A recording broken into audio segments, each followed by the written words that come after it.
नमस्कार Manoja my stories को आपण मानक स्वागत। जेकोसी पूजा पर्व हेउ किंबा गुरुवार संक्रांति इत्यादि रे प्राय समस्त घरे खीरी प्रस्तुत करा जाय थाए।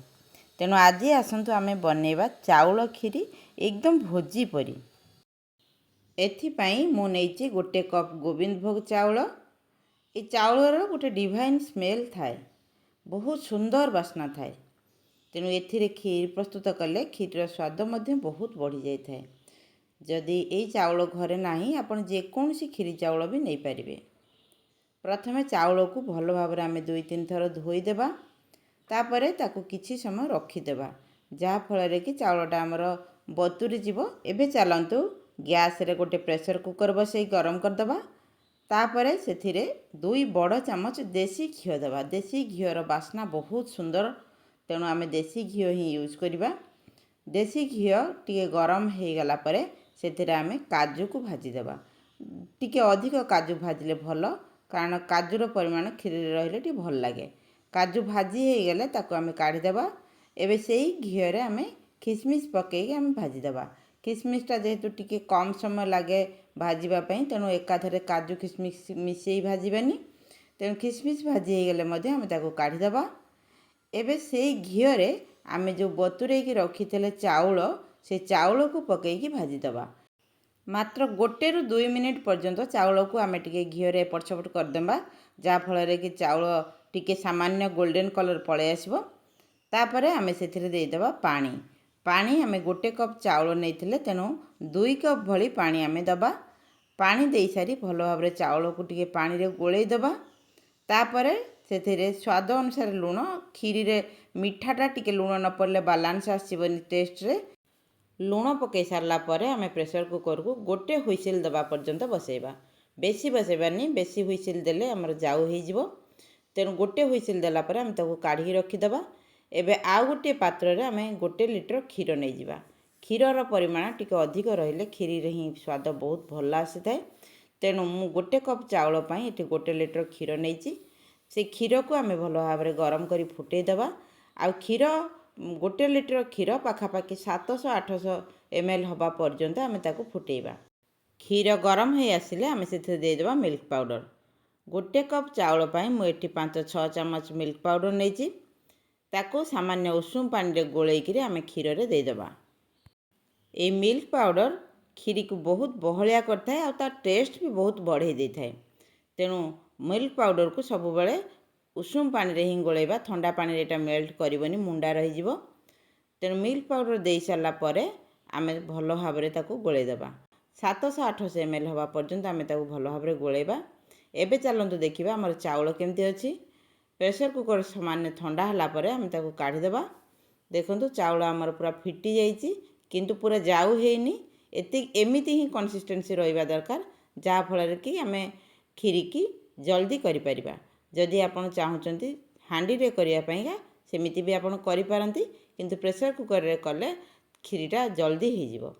तेबे क्षीर फुटी सारला परे देखंतु केते कमी गलानी। एबे सेथिरे आमे देई देबा चाउल। देखंतु चाउल को मु प्रेशर कुकर रु गोटे बाउल को काढी देइची। एबे ताको पके देबा क्षीर रे। प्रेशर कुकर रे पकेया पई टिके असुविधा हबो, तेणु मु ताको बाउल काढी देइची। तेबे 2 थर हला। एबे ताको सब क्षीर रे पके देबा। क्षीर रे पकई सारला परे भल भाव ताको मिसई देबा, कारण क्षीर पतला अछि आ चाउलटा हमर मोटा अछि। तेणु मिसिया पई टे समय लागिवो। तेणु स्पाचुला साहाय्य रे आमे ताको भल भाव क्षीर रे मिसई देबा। चाउल क्षीर रे पूरा मिसी गला परे आमे सेथिरे देई देबा चीनी। मिठार स्वाद आपण निज पसंद हिसाब रे नै परंती। तेणु चीनी पकई सारला परे ताको आमे भल भाव गोळेई देबा। चीनी पकई सारला परे खीरीटा हमर टे पतला हो जिवो, किंतु धीरे धीरे एटा ठीक कंसिस्टेंसी को पळे आसीबो। एबे सेथिरे आमे देई देबा मिल्क मेड। 1 कप चाउल पई मु एठी नेची 100 ml milk made. Milk made को पकई सारला परे खीरीटा हमर आउ टिके बहलिया हो जिवो। तेणु ठीक पोजिशन को से पळे आसीबो।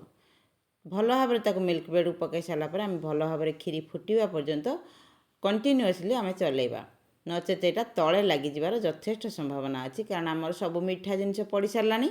एबे तेटको भल भाव आमे गोळेइबा। धीरे धीरे पूरा एकदम सिम आंचरे आमे खीरीटा को गोळेइबा। तापरे आमे से जो ड्राई फ्रूट्स बा काजू किशमिश को भाजी की रखिथिले एबे सेटी को पके देबा। କ୍ଷୀରି ହେଇ ଆସିଲା ବେଳକୁ ଏଇଟିକୁ ପକାଇବା। ଆଗରୁ ପକାଇଲେ ଏଇଟା ଟିକେ ଘାଣ୍ଟି ହେଇଯିବ, ତେଣୁ କ୍ଷୀରି ହେଇ ଆସିଲା ବେଳକୁ ଆମେ କାଜୁ ଖିସମିସ୍ ପକାଇଦେବା।